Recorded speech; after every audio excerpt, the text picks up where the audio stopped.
Boa tarde, meus alunos do primeiro ano do Colégio Geraldo, do Centro de Ensino Dr. Geraldo Melo. Aqui quem fala é o professor Luiz Fábio de História. Eu estou passando para a gente conversar um pouquinho, para saber como é que vocês estão, e também para comentar um pouquinho sobre essa atividade que fala sobre a Grécia.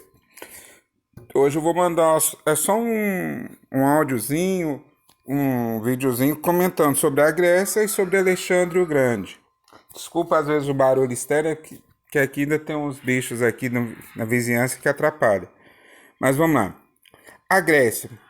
A Grécia, assim como Roma e Israel, são as três nações que mais contribuíram para a formação da sociedade moderna. Assim como Roma contribui com a formação das leis, da forma de governo, a filosofia, a maneira de pensar, a matemática, as ciências, nós temos uma grande contribuição da Grécia, e Israel nós temos a contribuição das normas morais e da religião. Dentro da questão da Grécia, nós vamos destacar alguns pontos que devem ser pensados quando se analisa a Grécia. O que é importante a gente destacar da Grécia? Aqui nós temos a cronologia, né? Como que foi fundada a sociedade grega, os vários povos, né? Por que a Grécia é tão importante? Interessante notar como a Grécia ela é recortada, como vocês podem ver nesse mapa, por penínsulas, por ilhas, e ela foi colonizada por vários povos diferentes. Cada região teve uma forma cultural diferente, uma forma de pensar, uma forma de agir diferente. Apesar de manterem as mesmas características culturais, os mesmos deuses, uma língua, a mesma língua, eles tinham formas políticas e formas de agir diferentes. E dentre esses conceitos, nós temos duas cidades principais. Nós temos a famosa Atenas e a famosa Esparta. O que difere, no caso aqui nós vamos falar sobre Atenas. Atenas é o berço daquilo que a gente chama democracia. O que é democracia? A palavra democracia quer dizer governo dos demos. Demos é povo. Eram as famílias de cidadãos, aquelas pessoas que eram nascidas e filhas de pais e mães atenienses, que tomavam todas as decisões da cidade. Eles se reuniam numa assembleia chamada Ágora, e ali eles tomavam todas as decisões, todas as leis, todas as normas relativas à cidade. E de Atenas nós temos a origem dos movimentos democráticos, a origem da filosofia, o berço da matemática. E em contraponto com Atenas nós temos quem? Esparta, a cidade guerreira. Enquanto em Atenas era priorizada a formação total, com filosofia, ciências, nós temos do outro lado Esparta, que é uma sociedade voltada para a guerra, que era, ao contrário de Atenas, que era uma democracia, Esparta era uma oligarquia. Por quê? Esparta ela era governada por anciões acima de 60 anos, e dentre esses anciões eles escolhiam 2 reis que governavam a cidade, e apenas uma minoria. Uma característica grande de Esparta era a formação era a formação de soldados. Os filhos dos nobres, os esparciatas, os filhos dos nobres, quando eles nasciam, eles eram analisados. Se eles tivessem algum defeito físico, eles eram jogados do alto de um penhasco para morrer. Se eles passassem por essa prova, aos 7 anos, eles eram retirados dos pais e ficava até os 20 anos treinando para ser soldado. Dos 20 aos 30, eles se tornavam soldado e iam lutar nas guerras. Apenas com 30 anos de idade que eles podiam casar e ter seus filhos. Então era uma sociedade extremamente militarizada, extremamente rígida, e era o oposto de Atenas. E essas duas cidades foram o contraponto de toda a sociedade grega. E juntas lutaram contra quem? Contra os persas, nas famosas guerras médicas ou guerras persas. Porque os gregos eles tinham uma característica. Eles construíam, eram chamadas cidades, eram chamadas as colônias.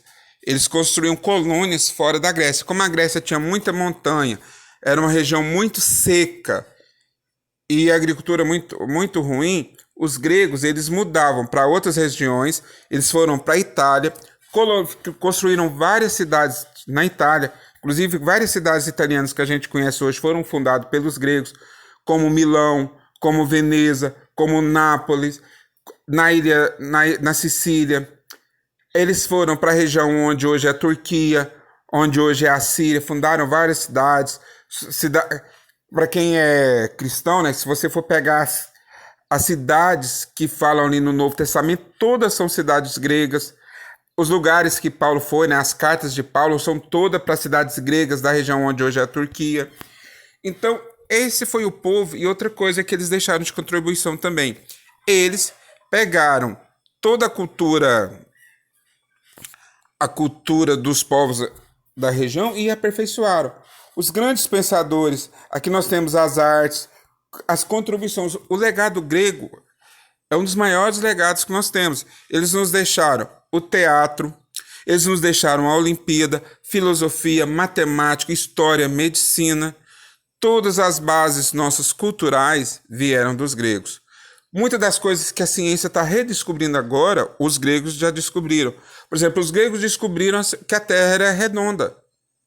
Muito antes de 1.500 anos, aliás, 2.000 anos antes de Galileu. 500 anos antes de Cristo, um cientista, um filósofo grego já tinha calculado qual era a circunferência da Terra e errou por meros 100, 150 quilômetros, apenas analisando uma sombra. O teatro grego, aquilo que a gente conhece como tragédia e comédia, foram criados por gregos. Os mitos. Então, aquilo que a gente define como beleza, aquilo que a gente define como bonito, aquilo que a gente define como aspirações, sentimentos, tudo isso é legado da cultura grega. E como que essa cultura grega chegou até nós? Através de Alexandre o Grande. Os gregos derrotaram os persas, depois Atenas e Esparta entraram em guerra. Mas teve um homem que conseguiu manter, mesmo ele não sendo grego, ele foi educado como um grego, que é Alexandre o Grande, que é a próxima videoaula que eu vou mandar para vocês, que conseguiu manter o legado grego até nós. Outra questão, a nossa língua, a língua portuguesa, que é uma língua latina, que é a mistura da língua romana com a língua das pessoas que vivem onde hoje é Portugal. Nós temos centenas, se não milhares, de palavras de origem grega. Do grego nós temos, por exemplo, o alfabeto. Do grego nós temos a palavra pneuma, que quer dizer vento, que pode ser usado para espírito, pode ser usado para pneu, pode ser usado para pneumonia. As várias palavras terminadas em polis. Se você pegar o mapa do Brasil, você vão descobrir várias cidades no Brasil que terminam em polis, que é um conceito de cidade grega. Se você vai olhar o nome das doenças, quase todas as doenças são nomes usados, são nomes oriundos do alfabeto grego. As letras que nós usamos hoje são letras oriundas do alfabeto grego. Os gregos pegaram o alfabeto fenício e introduziram as vogais e deu origem ao alfabeto que a gente tem hoje. Nós temos dezenas, a palavra psicologia, geografia, sociologia, filosofia. Por exemplo, dentro das ciências. História. História vem de historique, que quer dizer contar, narrar. Geografia vem de medir a terra, porque a palavra grega de geo quer dizer terra. Aliás, geo, terra, e grafia quer dizer escrever. Escrever sobre a terra, sobre os relevos, sobre tudo. Geometria, medir a terra, porque é como eles mediam para fazer os lotes, para dividir, para calcular a irrigação. E a filosofia, que quer dizer amigo da sabedoria, a palavra filo quer dizer irmão, amigo. E sofia quer dizer sabedoria, ou seja, amigo da sabedoria. Então nós temos um legado, a Grécia nos deixou um legado cultural muito grande. E é isso que eu quero que da Grécia, o mais importante é a gente entender esse legado. Os detalhes vocês têm aqui no slide e nos links que eu passei. mas entender esse legado grego, como foi importante para a gente, é o que eu quero que vocês deixem registrado. E essa semana, ou na próxima semana, eu vou passar alguma coisa sobre Alexandre o Grande. Como que Alexandre influenciou todo mundo. Um rapaz que estava com grande chance de ser morto, e ele, pela sua inteligência, pelo seu raciocínio, conseguiu conquistar quase todo mundo conhecido da época e deixou um legado que até hoje se manifesta em nós. Então vai ser o assunto da próxima aula que eu devo postar ainda essa semana ou no máximo na semana que vem para vocês. E vocês leiam o slide, vejam as videoaulas. Se tiverem alguma dúvida, falem comigo.